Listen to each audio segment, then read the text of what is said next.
क्या आपने कभी अपने आप से यह प्रश्न पूछा है कि कुछ लोगों की बुद्धि इतनी तेज क्यों होती है कि वे किसी भी परिस्थिति को तुरंत समझ लेते हैं, जबकि कुछ लोग छोटी सी बात को समझने में भी बहुत समय लगा देते हैं? क्या बुद्धि जन्म से मिलती है या उसे विकसित किया जा सकता है? यदि बुद्धि को विकसित किया जा सकता है तो उसका सबसे प्रभावशाली तरीका क्या है? आज हम इसी रहस्य को समझेंगे। लेकिन जो बात मैं कहने जा रहा हूं उसे केवल सुनिए मत, उसे अपने भीतर उतरने दीजिए, क्योंकि बुद्धि का संबंध जानकारी से नहीं, अनुभव से है। मनुष्य जीवन में सबसे बड़ी भूल यह करता है कि वह बुद्धि और स्मृति को एक ही समझ लेता है। कोई व्यक्ति हजारों किताबें पढ़ ले, अनेक शास्त्र याद कर ले, कठिन शब्द बोलने लगे, इसका अर्थ यह नहीं कि उसकी बुद्धि तेज हो गई। स्मृति केवल संग्रह करती है, जबकि बुद्धि सत्य को पहचानती है। स्मृति अतीत का बोझ है, बुद्धि वर्तमान का प्रकाश है। जिस दिन ये अंतर समझ में आ गया, उसी दिन बुद्धि जागने की शुरुआत हो जाती है। कल्पना कीजिए कि एक दर्पण वर्षों से धूल से ढका हुआ है। दर्पण में देखने वाला व्यक्ति सोचता है कि दर्पण खराब हो गया है, जबकि वास्तविकता यह है कि दर्पण नहीं, केवल उसकी सतह धूल से ढकी हुई है। जैसे ही धूल हटती है, दर्पण स्वयं चमकने लगता है। ठीक यही स्थिति मनुष्य की बुद्धि की है। बुद्धि कभी कमजोर नहीं होती, केवल इच्छाओं, भय, क्रोध, ईर्ष्या, चिंता और निरंतर चलने वाले विचारों की धूल उसे ढक लेती है। यही कारण है कि जब मन बहुत अधिक उलझा होता है, तब सरल से सरल निर्णय भी कठिन लगने लगता है। लेकिन जब मन शांत होता है, तब जटिल समस्याओं का समाधान भी सहज दिखाई देने लगता है। इसलिए बुद्धि को तेज करने का पहला रहस्य है मन को हल्का करना। मन जितना हल्का होगा, बुद्धि उतनी ही तेज होगी। लोग सोचते हैं कि बुद्धि बढ़ाने के लिए नई तकनीकें सीखनी होंगी, विशेष भोजन करना होगा या कोई चमत्कारी उपाय अपनाना होगा। लेकिन वास्तविकता इससे बिल्कुल अलग है। सबसे पहले आपको अपने भीतर के शोर को कम करना होगा। यदि किसी कमरे में बहुत अधिक शोर हो तो धीमी आवाज भी सुनाई नहीं देती। उसी प्रकार मन में जब विचारों का तूफान चलता रहता है, तब बुद्धि की सूक्ष्म आवाज सुनाई नहीं देती। ध्यान से देखिए, जब आप क्रोधित होते हैं, तब आपकी समझ कहां चली जाती? बाद में आप स्वयं कहते हैं, मुझसे गलती हो गई। गलती इसलिए नहीं हुई कि आपके पास ज्ञान कम था, गलती इसलिए हुई क्योंकि उस समय बुद्धि पर क्रोध का पर्दा पड़ गया था। इसलिए बुद्धि को तेज करने का दूसरा रहस्य है, अपनी भावनाओं का दास मत बनिए। क्रोध, भय और लालच, ये तीन ऐसे चोर हैं जो सबसे पहले आपकी बुद्धि को लूटते हैं। जब भय आता है, तब मनुष्य सही निर्णय नहीं ले पाता। जब लालच आता है, तब विवेक समाप्त होने लगता है। जब क्रोध आता है, तब बुद्धि अंधी हो जाती है। इसलिए जिसने इन तीनों को समझ लिया, उसने अपनी बुद्धि की रक्षा कर ली। अब एक और बात समझिए, मनुष्य दिन भर दूसरों के बारे में सोचता रहता है। किसने क्या कहा, किसने क्या किया, किसने सम्मान दिया, किसने अपमान किया। यह सब मानसिक ऊर्जा की चोरी है। जितनी ऊर्जा बाहर व्यर्थ खर्च होगी, उतनी ही भीतर बुद्धि कमजोर होती जाएगी। इसलिए जो व्यक्ति अपनी ऊर्जा को बचाना सीख जाता है, उसकी बुद्धि स्वतः प्रखर होने लगती है। कभी आपने छोटे बच्चों को ध्यान से देखा है? वे हर चीज को बड़े आश्चर्य से देखते हैं। उनके भीतर जिज्ञासा होती है। यही जिज्ञासा बुद्धि का ईंधन है। लेकिन जैसे जैसे मनुष्य बड़ा होता है, वह मान लेता है कि वह सब जानता है। जिस दिन आपने यह मान लिया कि अब मुझे सब पता है, उसी दिन आपकी बुद्धि का विकास रुक गया। सच्चा बुद्धिमान वही है जो हर दिन नया सीखने के लिए तैयार रहता है। वह हर व्यक्ति से कुछ सीखता है, हर परिस्थिति से कुछ सीखता है और हर असफलता को भी शिक्षक बना लेता है। उसके लिए जीवन एक खुली पुस्तक है। बुद्धि को तेज करने का एक और रहस्य है, एक समय में केवल एक कार्य करना। आज अधिकांश लोग एक साथ कई काम करने की कोशिश करते हैं। परिणाम यह होता है कि कोई भी काम पूरी जागरूकता से नहीं हो पाता। जहां जागरूकता नहीं होती, वहां बुद्धि भी पूरी शक्ति से काम नहीं करती। जब आप भोजन करें तो केवल भोजन करें, जब चलें तो केवल चलें, जब किसी की बात सुने तो पूरी उपस्थिति से सुने। धीरे धीरे आपका मन वर्तमान में टिकने लगेगा और वर्तमान में ही बुद्धि सबसे अधिक सक्रिय होती है। याद रखिए, बुद्धि भविष्य की चिंता में नहीं खेलती और अतीत के पछतावे में भी नहीं। बुद्धि केवल वर्तमान की शांति में खिलती है। वर्तमान वह भूमि है जहां निर्णय स्पष्ट होते हैं, दृष्टि निर्मल होती है और जीवन का सत्य दिखाई देने लगता है। एक और बड़ी भूल मनुष्य ये करता है कि वह लगातार तुलना करता रहता है। तुलना बुद्धि को कमजोर करती है, क्योंकि तुलना से ईर्ष्या जन्म लेती है और ईर्ष्या मन की सारी ऊर्जा को जला देती है। जिस व्यक्ति ने अपनी तुलना छोड़ दी, उसकी बुद्धि भीतर की ओर मुड़ने लगती है। तब वह दूसरों को नहीं, स्वयं को समझने लगता है, और स्वयं को समझना ही बुद्धि का सबसे बड़ा विकास है। बुद्धि का अर्थ केवल तेजी से उत्तर देना नहीं है।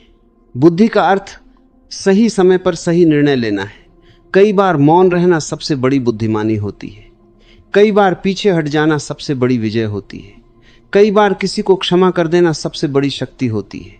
लेकिन यह सब वही कर सकता है जिसकी बुद्धि जागृत हो चुकी हो। मनुष्य की सबसे बड़ी शक्ति उसका शांत मन है। शांत मन में विचार कम होते हैं लेकिन स्पष्ट होते हैं। अशांत मन में विचार बहुत होते हैं लेकिन भ्रम से भरे होते हैं।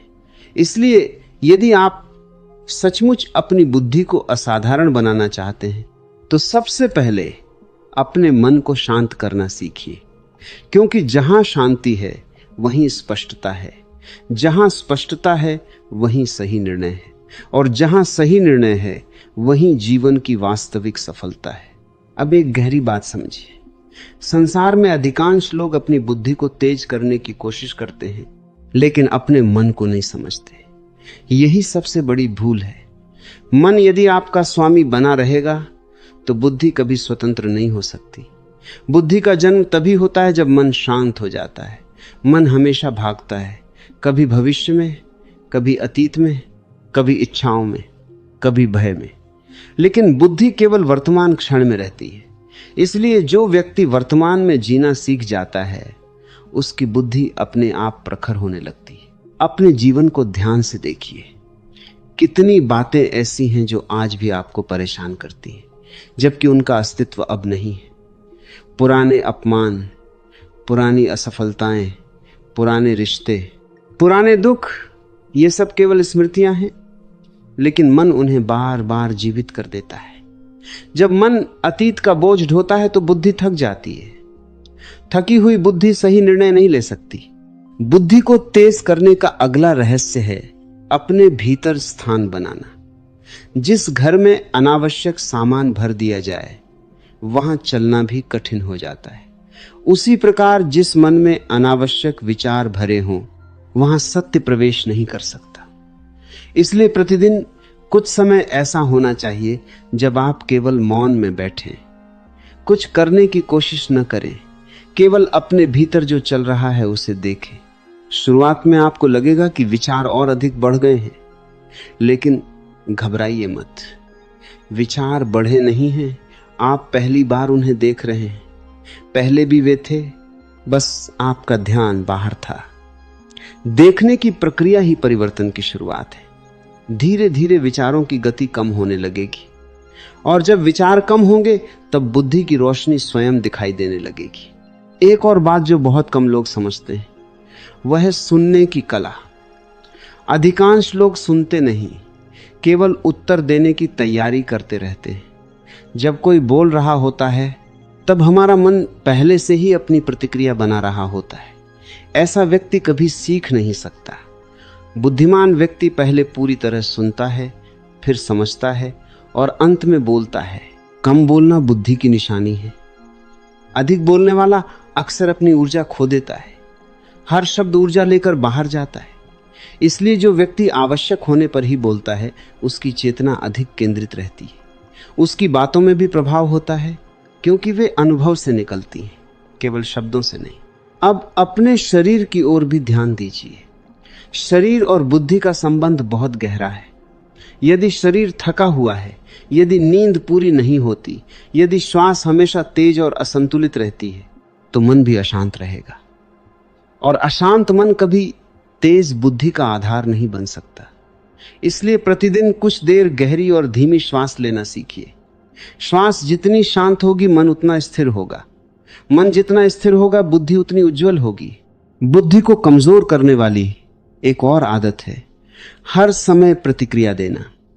किसी ने कुछ कहा और तुरंत उत्तर दे दिया, किसी ने आलोचना की और तुरंत क्रोध आ गया, किसी ने प्रशंसा की और अहंकार आ गया। यह सब प्रतिक्रियाएं। प्रतिक्रिया में बुद्धि नहीं होती, केवल आदत होती है। बुद्धिमान व्यक्ति प्रतिक्रिया नहीं देता, वह उत्तर देता है, और उत्तर देने से पहले वह रुकता है। यही छोटा सा विराम उसकी सबसे बड़ी शक्ति बन जाता है। उस एक क्षण में वह देख लेता है कि क्या सही है और क्या नहीं। जिसने रुकना सीख लिया उसने बुद्धि का द्वार खोल लिया। अब एक और गहरा रहस्य समझिए। बुद्धि का सबसे बड़ा शत्रु अहंकार है। जिस व्यक्ति को लगता है कि मैं सबसे अधिक जानता हूं, उसका सीखना उसी क्षण समाप्त हो जाता है। ज्ञान का पात्र वही बनता है जो खाली रहने का साहस रखता है।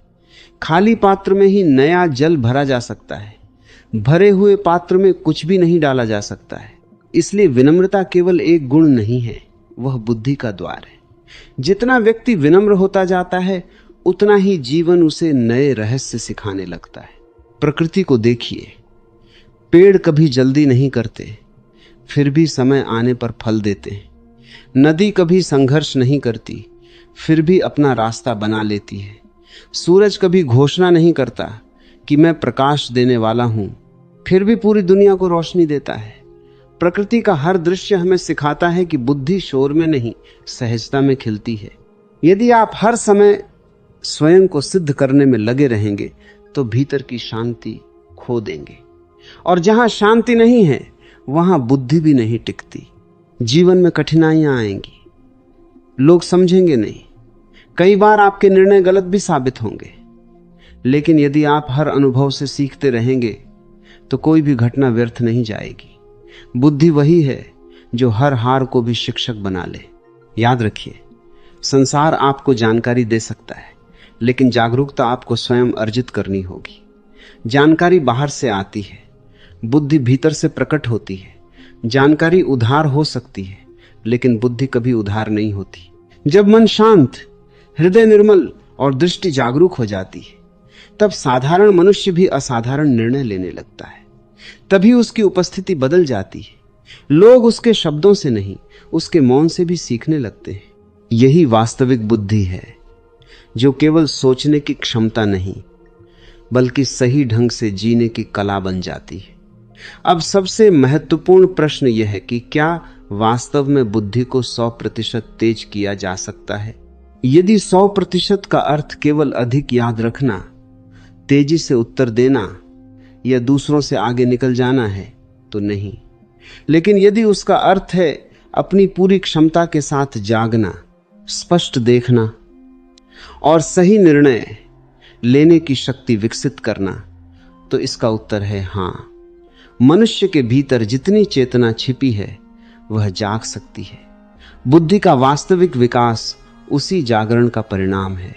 मनुष्य बाहर की दुनिया जीतने में लगा रहता है, लेकिन स्वयं को जीतने का प्रयास नहीं करता। जो स्वयं पर विजय पा लेता है उसके लिए संसार कठिन नहीं रह जाता, क्योंकि बाहरी परिस्थितियां हमेशा बदलती रहेंगी। लेकिन यदि भीतर स्थिरता है तो कोई भी परिस्थिति आपकी बुद्धि को विचलित नहीं कर सकती। ध्यान रखिए, बुद्धि का संबंध गति से नहीं गहराई से है। आज लोग बहुत तेज हैं लेकिन भीतर से बेचैन हैं। वे बहुत जानते हैं लेकिन स्वयं को नहीं जानते।